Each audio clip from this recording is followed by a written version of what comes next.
Salam BUMDes sukses. Ketemu kembali dengan aplikasi Aku BUMDes.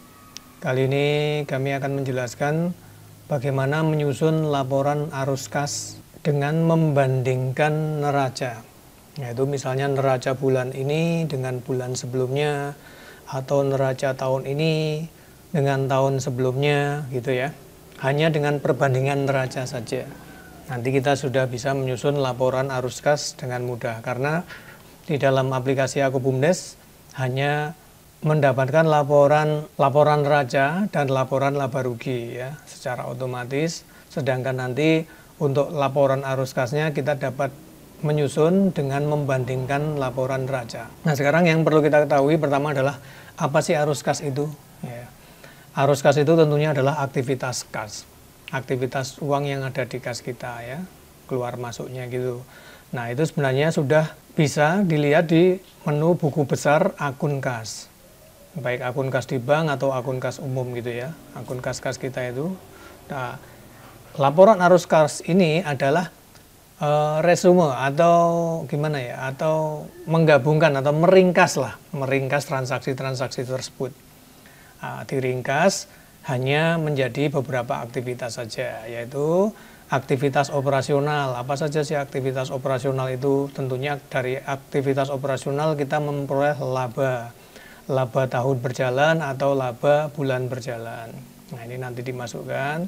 Kemudian ada transaksi yang mempengaruhi adalah piutang.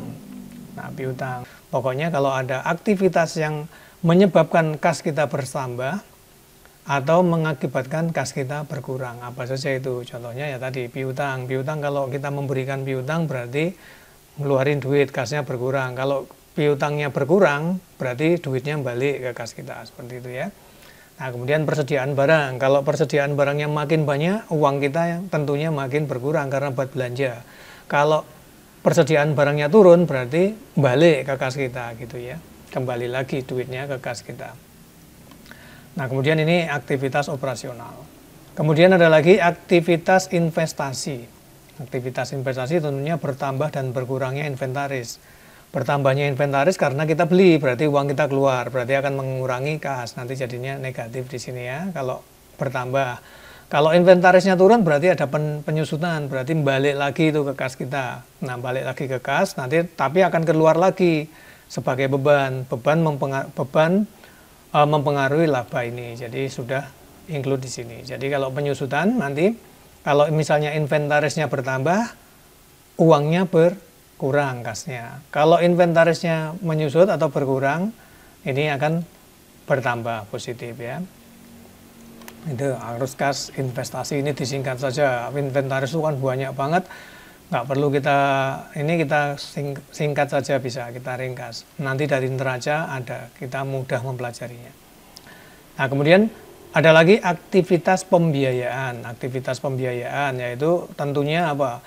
Kita belanja, kita macam-macam itu butuh duit. Ketika laba kita cuma sedikit, misalnya kita punya laba 10.000, bisa belanja 15.000. Nah, logikanya kan ada hutang yang 5.000 ya gitu ya. Jadi ketika ada penambahan hutang, otomatis kas kita bertambah. Ketika kita membayar utang, kas kita berkurang, maka hutangnya akan berkurang. Kalau hutangnya berkurang berarti kasnya bertambah. Kalau hutangnya berkurang berarti kasnya berkurang. Kalau hutangnya bertambah berarti kasnya bertambah, gitu ya. Terus penambahan modal juga. Ketika ada penambahan modal tentunya uangnya bertambah. Nah, ini adalah arus kas aktivitas pembiayaan di dalam BUMDes ya.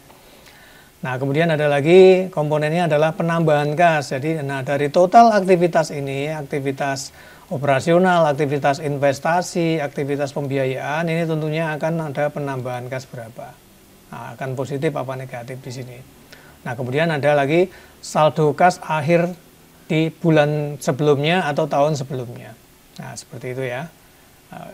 Kemudian nanti dari neraca kita akan masukkan di sini. Nah, ini adalah saldo awal perhitungan kas. Nah, kita nanti akan mencari saldo kasnya ini ada berapa. Yang mencari ini sebenarnya. Kita punya kas umum, kas di bank, nanti kan ada piutang dan investasi pihak lain. Ini kelompok investasi, kemudian ada kelompok operasional, piutang ya.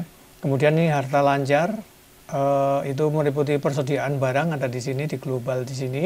Kemudian harta tidak lancar itu adalah inventaris. Kemudian total hutang nanti ada di kelompok aktivitas pembiayaan. Terus laba berjalan ini masuk ke sini, aktivitas operasional yang hijau ini ya. Kemudian total modal nanti ada penambahan modal, yaitu total modal dikurangi laba berjalan itu ada nambah nggak modalnya. Nah seperti itu ya. Nah ini semua bisa dicari nanti di dalam neraca di halaman di Akubumdes. Nah nanti dibandingkan ya. Jadi intinya laporan arus kas itu adalah meresume atau menyingkat atau meringkas transaksi-transaksi yang terjadi di kas kita. Seperti itu ya, yaitu aktivitasnya tentunya aktivitas operasional, investasi, terus kemudian aktivitas pembiayaan. Jadi menyingkat.